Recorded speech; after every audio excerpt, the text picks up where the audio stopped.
Posisi Ezra sekarang sudah berubah, Bang. Bukan lagi striker. Samping. Mainnya agak di samping. Jadi ketika dia bermain di samping kan itu sudah penuh, Bang. Posisinya. Ini Ezra dulu, nanti Iya. kita bahas Hoki.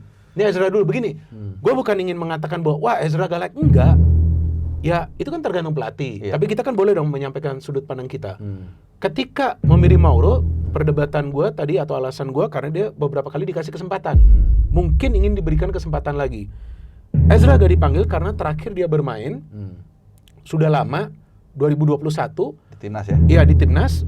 Dan sekarang dia tidak bermain lagi sebagai number 9. Dia sudah bermain di posisi wide yang bagus. Itu yang menurut gua mungkin menjadi alasan bagi John Herdman walaupun pintunya tidak tertutup.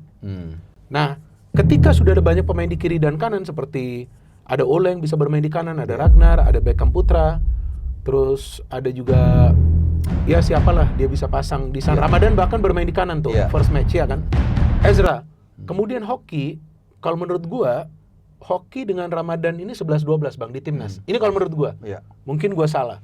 Jadi karena Hoki juga sebenarnya lebih bagus main di kanan di Persita daripada number 9, dia pilih Ramadan Sananta untuk bermain sebagai number 9. Tapi di antara Hoki dan juga Ezra dan Ramadan. Nah ini 3 pemain.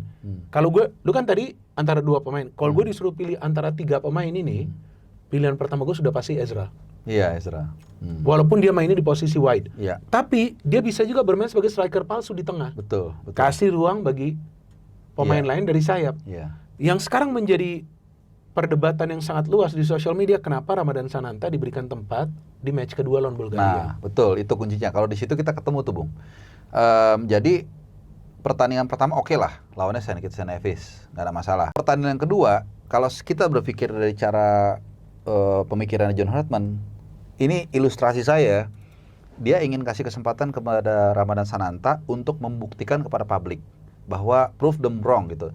Tapi menurut saya momennya kurang tepat karena lawannya semakin berat, yaitu Bulgaria. Kalau menurut saya harusnya oke, you stay, tenang. Nanti kalau semua nggak jalan, kita perlu gol, lu masuk 10 menit terakhir. Jadi center of attention-nya nggak di dia. Karena begitu kita dapat line up, semua orang salah satu yang paling bicarain itu Sananta. Betul.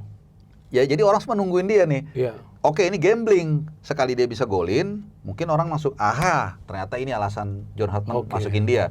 Tapi kan lawannya Bulgaria.